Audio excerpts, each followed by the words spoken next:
אז הסיפור שלי מתחיל בחודש אפריל 1983. שוכבת יונה במחלקת היולדות כשהיא בשבוע 30 להריונה, והרופאים מחליטים שאין ברירה וחייבים לילד אותה. היא עוברת לידה קשה ומסובכת, והתינוקת שלה יוצאת לאוויר העולם במשקל של 1.1 קילו. קצת יותר מחבילת סוכר, תחשבו. אחרי כמה שבועות של אשפוז בפגייה, משתחררת לביתה. עוברים החודשים, ויונה ואלי בעלה אפס מתחילים לשים לב שמשהו ברגליים של התינוקת שלהם לא לגמרי בסדר. מתחילים לעבור מרופא לרופא, מבדיקה לבדיקה, עד שבגיל חצי שנה הרופאים מבשרים להם שלתינוקת שלהם יש שיתוק מוחי, מגבלה מוטורית שנגרמה כתוצאה מאותה לידה מסובכת. אז ניחשתם נכון, כי התינוקת הזו היא אני. השנים הראשונות של החיים שלי עוברים עליי במטרה אחת בלבד, ללכת. אני עוברת טיפולים וניתוחים, ואני מתחילה ללכת פחות או יותר בגיל 6. נקודה מכוננת בחיים שלי, כי בדיוק באותו הזמן אני גם עולה לכיתה א' ועוברת מגן של חינוך מיוחד לבית ספר רגיל. והרגע הזה בחיים שלי סימן את איך אומרים היום? הניצחון המוחלט על המוגבלות. באמת, אני הולכת ועוברת ללמוד במערכת החינוך הרגילה, אפשר להשאיר את המגבלה מאחור, ולהמשיך בחיים כאילו כלום לא קרה. ומאותו רגע, ולמשך הרבה מאוד שנים, כל מה שאני שומעת בבית שנוגע למוגבלות שלי, זה את כמו כולם ואין לך שום דבר. ההורים שלי, שהיה להם את הכוונות הכי טובות בעולם, באמת, חשוב לי לומר את זה, בוחרים להתנהל מול המוגבלות שלי במקום של הכחשה. הכחשה שאני מהר מאוד סופגת, ונכנסת למלחמה פנימית עם עצמי ועם המוגבלות שלי. אז אני עולה לכיתה א', כאן, בבית ספר בן צבי בהרצליה. דמיינו לכם את הסיטואציה. ילדה חמודה, עם תיק ורוד על הגב, מדדה לאיתה לכיתה א', אבל היא מגיעה לבית ספר שבו אין מעלית עם מפתח כמו שיש היום, ששבור אצל השרת, שהילדים לא ישחקו, נכון? ואין סייעת צמודה שעוזרת בכל מה שצריך, וגם לא מכירה אף אחד מהילדים, כי גן של חינוך מיוחד, אף אחד לא הייתי שם. המציאות שאיתה אני מתמודדת כילדה בת 6, להזכירכם, מציבה בפניי לא מעט אתגרים שמחשלים אותי. גורמים לי לרצות להיות כמו כולם, להאמין שאני כמו כולם, אני מאמינה שאני כמו כולם, אבל בעת ובעונה אחת משאירים אותי בתוך קונפליקט בין הידיעה שאני שונה, כי אני רואה שאני שונה, אבל אני לא יודעת לתת לזה שם או מקום, וכשמישהו מהילדים שואל אותי, תגידי, מה יש לך? אני עונה לו כלום ובורחת, כי אני לא יודעת מה לענות לו. עכשיו, קודם כל, לא רק החוצה, אלא קודם כל פנימה, כי השאלות מי אני ומה יש לי, היו שאלות שאני סחבתי בלי תשובות הרבה מאוד שנים. והיו לא מעט רגעים שפגשתי מציאות קשוחה, ושם הייתי לבד. למשל, טיול שנתי בכיתה ז'. לאן נוסעים? נכון. אני מתעקשת לצאת לטיול למצדה כדי להיות עם החברים שלי, אבל המורה משאירה אותי באוטובוס. כן? כל החברים שלי מקנאים בי. הם היו מתים להישאר באוטובוס. ואני מקנאה בהם, כי הייתי מתה להיסחב איתם את המצדה. את החשבון עם המצדה סגרתי אחרי 27 שנה. כן. זה באמת מרגש, חברים. תודה. אחד היתרונות הגדולים בשילוב שלי, או בכלל, זה שמסלול החיים שלי היה מאוד נורמטיבי. סיימתי את התיכון, התגייסתי לצבא, והלכתי ללמוד באוניברסיטה. שם מתרחש השינוי המהותי שלי אל מול המוגבלות שלי. אני בוחרת ללמוד עבודה סוציאלית. עוד ניסיון לברוח, כי אני אהיה זאת שעוזרת לאחרים. אני אעזר במישהו, מה פתאום? אבל שם אני גם עוברת משבר. משבר מאוד מאוד גדול, כי הכוח פשוט אוזל, פיזית ונפשית. והמזל הגדול שאני מוקפת אנשי טיפול, שמזהים את המצוקה ודואגים לי לעזרה. ובפעם הראשונה בחיים שלי אני הולכת לטיפול רגשי. טיפול שבאמת מציל אותי. אני מבינה בתהליך הטיפולי הזה שאני חייבת להפסיק להילחם ולהתחיל להתחבר למגבלה שלי ממקומות טובים, ממקומות מחזקים.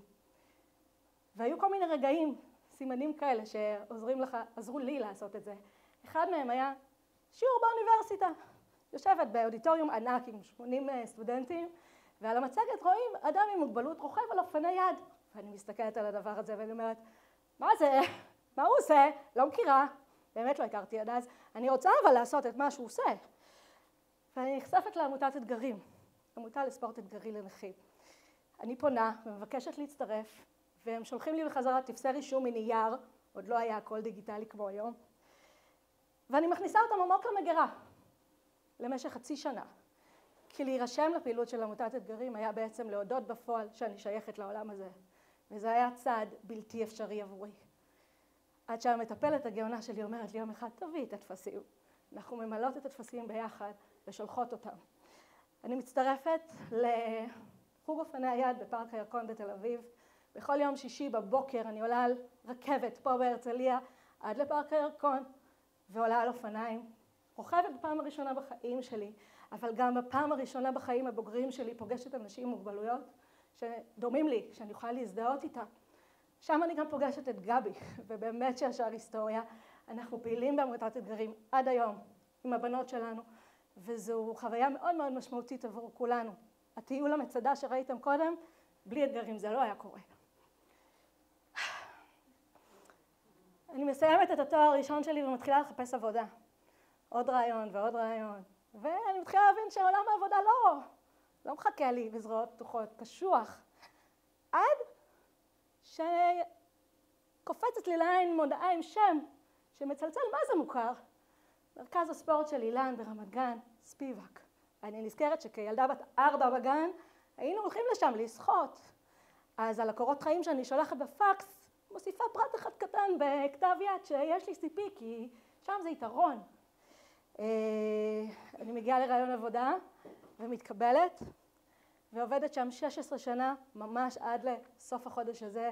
אני נפרדת מעבודתי שם, כן, לא סתם כל כך הרבה שנים, כי המקום באמת הופך להיות, הפך, וימשיך להיות, אני מתארת לעצמי, בית, קרקע יציבה ועוגן עבורי להמשיך לצמוח ולהתפתח. מקום מאוד מאוד מיוחד, באמת, בהרבה מובנים. זה היה, לחזור לעבוד שם היה עוד צעד בכיוון של להתחבר למוגבלות במקומות טובים. וזה היה טוב, אבל גם לא פשוט. אז איך הגעתי להדרכת הורים בכלל? כשהדר, הבת שלי הייתה בת 3, שיר הייתה בת 1.5 שנה, קטנות, אני, כמו הרבה הורים, מרגישה שאני רוצה להיות אימא קצת אחרת, ושאין לי כלים. בתזמון מושלם נפתחת בגן, ליד הבית, קבוצת הורים. אני נרשמת. 10 מפגשים שנותנים לי טעימה מאיזשהו עולם, וגם אני מרגישה בבטן שיש פה משהו הרבה יותר חזק, שיש פה משהו מעבר, משהו בבטן אומר לי, עוד מזה.